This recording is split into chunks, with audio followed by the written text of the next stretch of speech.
र हामीले ब्याट्रीमा पनि ग्लो लगाइयो र यसलाई फाइनल क्लोज गरिदियौँ।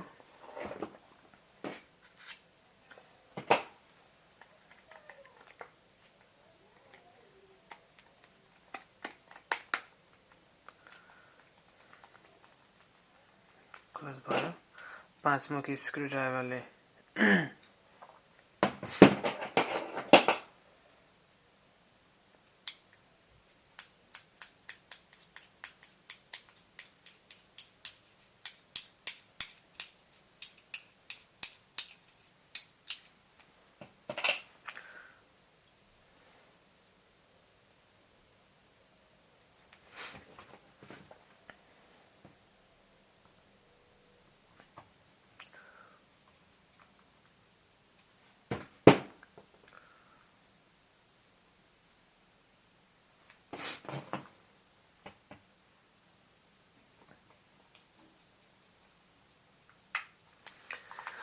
तपाईको फोन तयार भयो।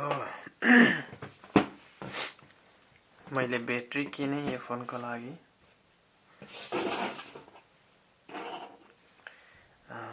अगाडिको क्यामेरा पछाडिको क्यामेरा किने र अगाडिको क्यामेरा भएको केबल पनि किने र क्यामेरा पनि किने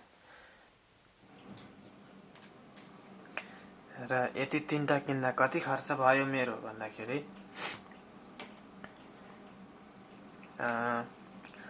ब्याट्रीलाई पर्यो $7, यो क्यामेरालाई पर्यो $4.95 र पछाडिको क्यामेरालाई पर्यो $7,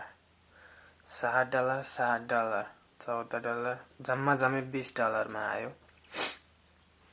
र यति नै अरु ठाउँमा लगेर यदि तपाईहरुले गर्नुहुन्थ्यो, यदि मैले गर्थे भने कम्तीमा पनि $150 जान्थ्यो। $150 चोख्खो लिन्छ उनीहरुले। यहाँ मेरो $20 मा काम भयो। तपाईहरुले पनि यो गर्न सक्नुहुन्छ। यदि तपाईहरुले यसरी इन्स्टल गर्दाखेरि केही प्रब्लम आयो भने मलाई कमेन्ट बक्समा कमेन्ट गरिदिनुहोस् तपाईको इमेल सहित र म तपाईहरुलाई इमेलद्वारा अथवा फोन गरेर हुन्छ कि भिडियो कल गरेर हुन्छ कि तपाईहरु जुनै कुनामा भए पनि म हेल्प गर्नको लागि तत्पर रहनेछु तपाईहरुको लागि। यो भिडियो बनाएको तपाईहरुको लागि बनाएको मैले। हामी एक नेपाली हौं दाजुभाइ, दाजुबहिनी अथवा दिदीभाइ, दाजुभाइ, आमा बुवा हुनुहुन्छ, छरछिमेकी। हामी यसरी हाम्रो फोन फुट्छ, कतिजनाको फोन फुट्छ, कतिजनाले फ्याल्नुहुन्छ र $10-15 को सामान किन्नुहुन्छ भने तपाईले $900-1000 लगाएर किन्नुहुन्छ। 1 लाख 1.5 लाख लाएर फोन किन्नुहुन्छ। नेपालमा बस्ने हुनेहरु, इन्डियामा बस्नेहरुले पनि त्यस्तै हो, भुटानमा बस्नेहरुले पनि त्यस्तै हो र अरु देशमा बस्नेहरुले पनि अब त्यही देशको भ्यालु अनुसार त्यसरी पैसा खर्च गर्नुहुन्छ होला भनेरै मैले यो तपाईहरुको लागि बनाएको हुँ। र मैले जसो गरे त्यही फलो गर्नुभयो भने तपाईहरुको धेरै पैसा पनि खर्च हुँदैन, कम्ती पैसामा राम्रै काम बनिन्छ। र यो भयो आइफोन 6 प्लस। आइफोन 6 प्लस र आइफोन 6 उस्तै छ, साइजमा डिफरेन्ट छ, त्यही भएर मैले आइफोन 6 प्लस को देखाएँ। यो हो आइफोन 6s।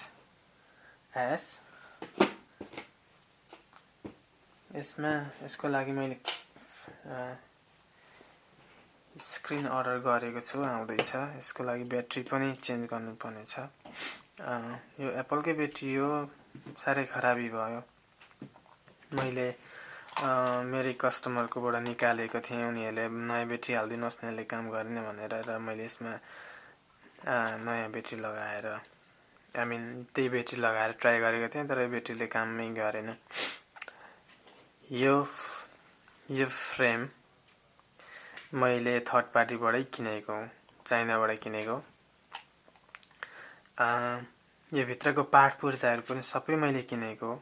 यो अगाडिको यो मुनिको चार्जिङ पोर्टहरू भयो, मदरबोर्डहरू भनेको मैले अर्कै फुटेको फोनहरू केही कामै नलाग्ने फोनको ल्याएर लगाएँ। माथिको केबल, एन्टिना, तपाईँको ब्लुटुथ, वाइफाई केबलहरूको पनि कनेक्सनहरू मैले किनेरै लगाएँ। क्यामेराहरू पनि किनेरै लगाएँ। यसमा नकिनेको भनेको मदरबोर्ड किनेको छैन, अरू सबै किनेरै मैले एउटा फोन तयार गरेको छु। यहाँ यसले काम गर्छ, मैले चेक गरेको हो। जस्ट यसको स्क्रिन आउन बाँकी छ। आइफोन 6 मैले धेरै खर्च गरेको भनेको मैले $12 यो फ्रेम किने र भित्रको पार्ट पुर्जा $5 किने। 12, 5, $17 सबै एउटा फोन आयो। मदरबोर्ड मात्रै अर्को फोनको मैले युज गरेँ।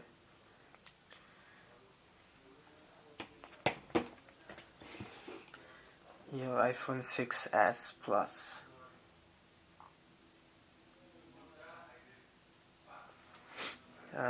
यो फोनको एकजना भाइले फोन पानीमा डुबाउनु भएको थियो अरे। पानीमा डुबाएर चाहिँ उनीहरूले चामलमा डुबाउनु भएछ फेरि लगेर। चामलमा डुबाउँदा अब कति दिन चामलमा राख्नु भयो त्यो भाइले थाहा भएन।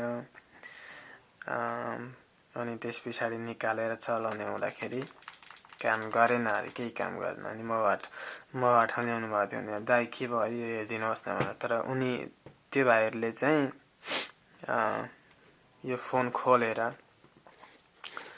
भित्रको पार्ट पुर्जाहरू लत्थालिङ्गा बनाउनु भएको रहेछ अगाडि नै, मबाट ल्याउनुभन्दा अगाडि।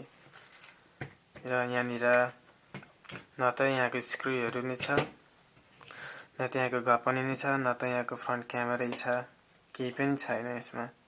सिर्फ छ त एउटा फोनको मदरबोर्ड, ब्याट्री, क्यामेरा, या पछाडिको क्यामेरा छ एउटा, अरू केही पनि छैन। र पानीमा डुबेको फोन के गर्ने त भन्दाखेरि त्यस्तो भयो भने चामलमा नडुबाइदिनु होला, कदापि नडुबाइदिनु होला चामलमा फोन। चामलमा फोन डुबाउँदा पनि हुन्छ, तपाईँको फोनले काम गर्छ, तर कति दिन काम गर्छ? धेरै भनेको 2 महिना 3 महिना काम गर्छ। त्यस पछाडि तपाईँको फोनले काम गर्न छोड्छ। किन काम गर्न छोड्छ भन्दाखेरि जुन यहाँको पार्ट पुर्जाहरू देख्दै हुनुहुन्छ, यसमा त राम्रो देखिएको छैन। यसको पछाडिपट्टि हुन्छ पार्ट पुर्जा चाहिँ। पार्ट पुर्जा भन्नाले जुन यस्तो सानो सानो कम्पोनेन्टहरू देख्दै हुनुहुन्छ यहाँनिर, मसिनो हो, तिनीहरू चाहिँ एकदम ढुँडी पलाउँछ। त्यस्तोमा ढुँडी पलाउँदा के हुन्छ भन्दाखेरि त्यो पानीले चाहिँ तपाईँले चामलमा डुबाउनु भयो, पानीमा डुबेको फोन चामलमा डुबाएर राख्नुभयो, चामल सुक्खा भएको कारणले गर्दाखेरि त्यहाँको पानी चाहिँ त्यो पानी चामलले सोच्छ भनौँ न, सोचिन्छ र त्यसभित्रको पानी हराउँछ। तर जुन पानीले भित्रको पार्ट पुर्जामा अलरेडी भिजेको छ त्यो पानी चाहिँ हट्दैन कहिले पनि।